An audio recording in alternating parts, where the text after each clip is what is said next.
to the I was looking forward to the weekend event of the UFC, but there's been a catastrophic event that's occurred. The main event, which is Joseph Duffy versus Dustin, the Diamond Poirier, has been scratched due to Duffy receiving an injury. I think he got a blow to the head in training. It's really bad though for this card. The main event now is Paddy the Hooligan Holohan versus Louis Smolka. Are they both two really good, up and coming, exciting fighters? Yeah. Do we want to see it as it's a 3-round main event as well? So I mean, there's nothing you can do. You know, Joseph Duffy's got injured. Obviously, he'll have wanted to fight, but everyone's going to lose out, I guess. They're not really finding replacements. So to be honest, like looking down the card, there are a few notable fighters, and I'm not saying that they'll be boring fights because I don't know who they are. You know, I'm just an MMA fan. You know. But drawing power, sort of making the event look attractive, I'm not so sure.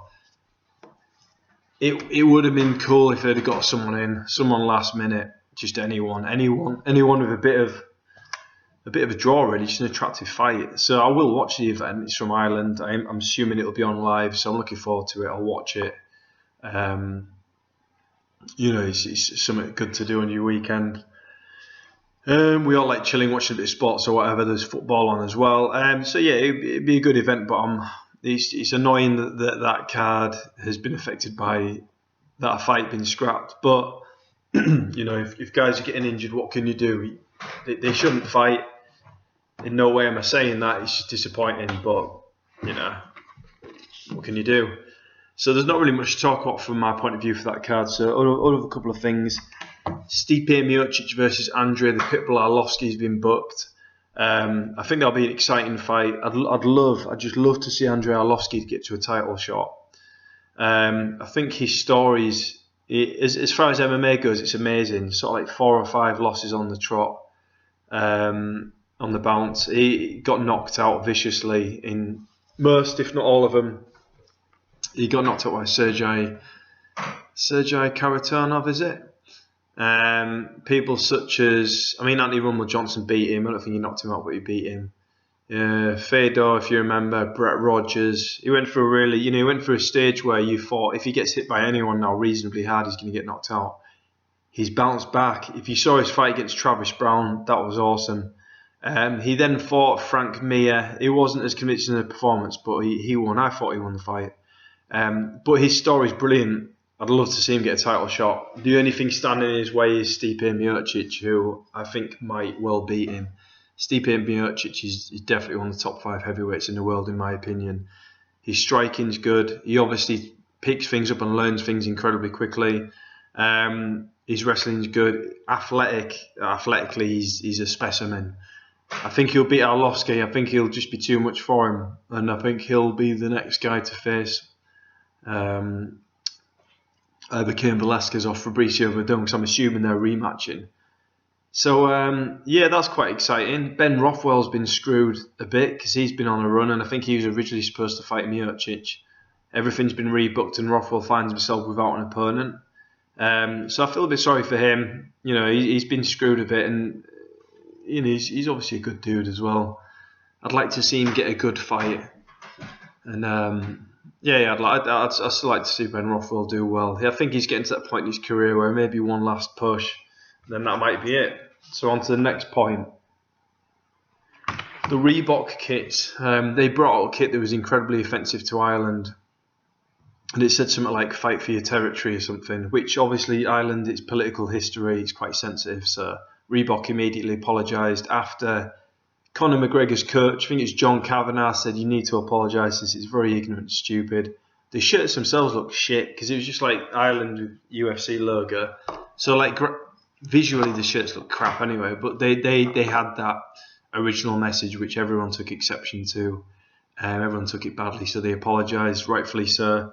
I think the Reebok deal doesn't seem to work out for any of the fighters. Brendan Schaub's had his opinion on it. And a very well-educated and valid opinion. He was a UFC fighter, so it's not just people like me, the fighters as well. I think some of them just bite the tongue and get on with it, but they want to be honest about it. But I think it sounds like a bad deal. Visually, you know, I like my sportswear and stuff. I wouldn't really wear any of that. Like, I like the pants they wear. I love pants. I love underwear. I love having nice underwear. I think I'm wearing a pair of John Roche's now or something. But yeah, I like nice underwear. The Reebok underwear looks pretty cool, but I'm not sure about the rest of the kit. It looks a bit really Sports Direct-ish. Like, you could wander into Sports Direct and get it for like tenner or something. And I don't know. I just think they look boring as fuck visually. I think it's sort of giving everyone a uniform. I don't know. I'm not into uniforms and stuff. When I had to work, and I might have to do that again. You never know. When a shirt and a tie and all that shit, I hated it. Just, you have to look like everyone else. You have to act like everyone else. Once that happens, the really code of conduct, Ian, you can't fart without writing in a permission form. So I'm not a fan of the Reebok kits at all whatsoever. Conor McGregor offered to step in and fight on the Ireland card.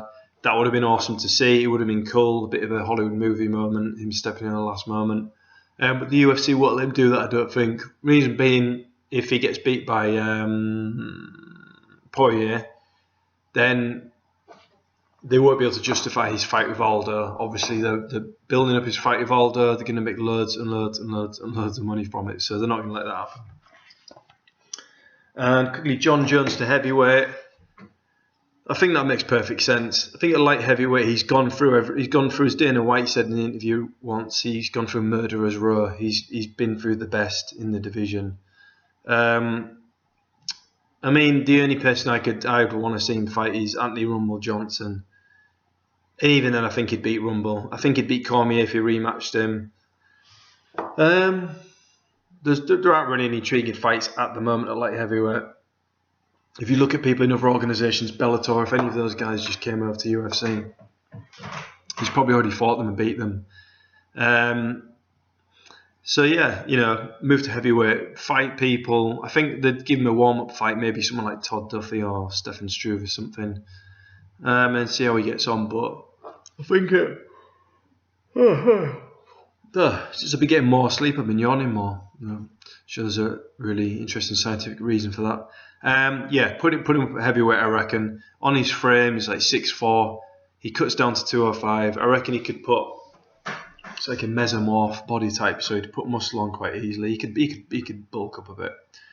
And he'd be trouble for anyone at heavyweight. Fast, athletic, light on his feet. His range, his fighting mind, his fight camp, everyone behind him. So I could see him beating everyone. The only question marks would be Verdum, Velasquez, and Dos Santos. I could see him beating everyone else, to be honest. It'd be great to see that. Let's see if that happens. I don't know when he's back. Whether you like him or not, the guy's a freak of nature. He is one of the best fighters in the world, if not the best. He's gone through everyone just about and destroyed them, with the exception of a couple of people. So we'll see what happens if he goes to heavyweight. I'd love to see that. But otherwise, that's my little quick UFC/MMA preview. Loads of fighters have been cut by the UFC, but if you look down the list, only Sal Paleli raised an eyebrow early. Didn't mean that to rhyme. Sal Paleli's since retired from MMA, so he's got, he was a good heavyweight. When he's in the UFC, it was good watching him. He's one of those guys that just get on top of people and smash them in. That sounded really wrong as well, didn't it? But he'd be incredibly heavy once he got on top of people. Like sort of a Gabriel Gonzaga-esque heavyweight, where when he got into mount, it was hard to get him off. So yeah, he's retired. He did have like an unbeaten streak that's really long, so he's not like he's retired off the back of a load of losses. He's winning most of his fights. Anyway, I've got stuff to do. Hope you liked the video. If you have any thoughts or anything, let me know in the comments and all that stuff. But yeah, UFC in Ireland, let's see how it pans out. But catastrophic that the main event has been cancelled.